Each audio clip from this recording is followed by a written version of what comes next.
the power is not there. God moves by His Spirit. Right. Katuo ka mo nga ang Diyos magalihok siya paagi sa Espiritu. Amen. Bisan si Prophet Isaiah gambal, na every sons and the daughters of God are walk with the Spirit of God. Amen. Nya God moves by His Spirit, not by the amount of money. Ang Diyos magalihok. Paagi siya bala ang Espiritu. Nya hindi sa amount, sa kantidad, sa kwarta, ukon sa talento sa church mga kapatid. Praise the Lord. Hallelujah. Mag-receive sa Lord. Ang Diyos magalihok siya sa tagsatag sa pagis niya gahom. Mag-receive sa Lord. Hindi kaysa kantidad sa kwarta nga itonglo mo siya. Hindi sa kantidad sa kwarta nga iduhol mo siya, isuportan mo siya. Mag-receive sa Lord. Hindi sa kantidad sa kwarta nga ihatag mo siya.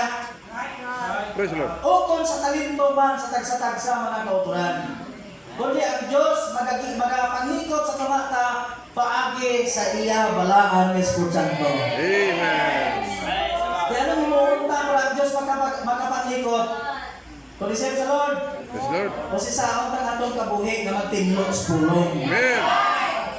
Why? Because that's the only way and the only thing mga kauturan nga sa diin ang Diyos makamaniobra sa imo kung saon.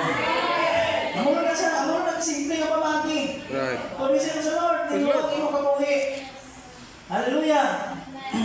Kung isip sa Lord, kung hindi ka sa magtinlo imo kabuhi, hindi ko na iula tanan siya, hindi na siya kakarga sa imo.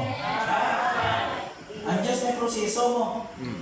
Agod loya kang masudlan, ang tanan nga sa imo tinlo hawani. Sinigang tanan.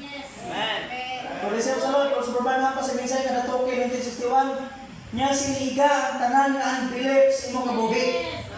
Na magpaubos sa pulong agod nga ang Diyos makapanghikot sa imo kasakon.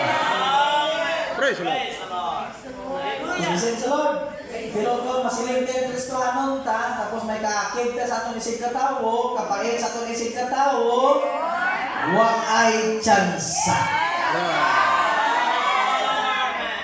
Right. Hindi ka gani kabalo magkilala sa lak mo. Right.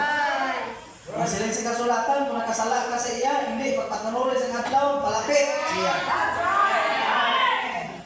Di ko nung ginahin mo, abay na, importante nga kuwan lang nga, may dugo man ang Diyos yung kitabon sa atong gani.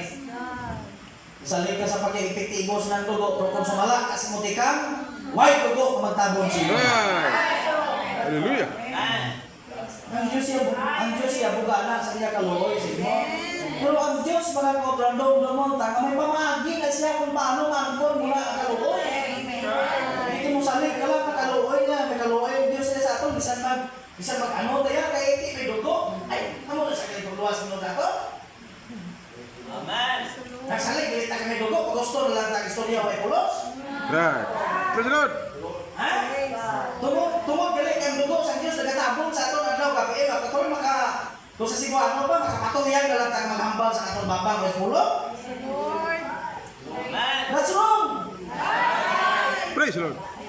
Kaya bisan si Paul gahambal, nagbihin sa siya Paul sa mga taga-Galatians. I think chapter 3, 29. Ano sila ni Paul? Kaya nagasiling kamo nga kamo ginluwas ang Diyos. Kaya pagkapatuyan kamo sa inyong ginahimo, na malayo ina. Right. Malayo ina sila ni Paul. Padayon ta. Grabe no, tanan binayran no? Pero salamat sa Ginoo, kaway tadi galakad binayran. Right. Amen. Haleluya, gaalagad tadi sa balatsagon. Amen. Praise the Lord. Haleluya, gaalagad tadi sa atong tinlo nga balatsagon sa Ginoo. Amen. Praise the Lord. Hindi yan kay gimpang lakan kamo, gimpang hardo kamo.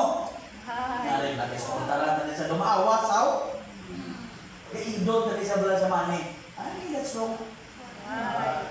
Naguyaan ka lang sa kwarta mo. Kung pundar mo na sa eskulang, sa sikadar mo na. Right. Bisan sikadar mo na sa siguro ka, banti siguro ka, ano no? Kaya, napundar sa eskulang. Amen.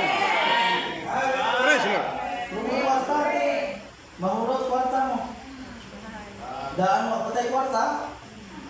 Mayroon na kung may kwarta ka. Tulisin mo sa Lord. Palayon ta. Okay lang? Thank you, Lord. Kailangan kayo sa pulong, no? Amen. Kasi magsunod ka plus magpayag sa Diyos. Kasi hindi lang ba, no? Amen. Kung sa istorya ba, kung sa happy lang umati yun, pulong, no?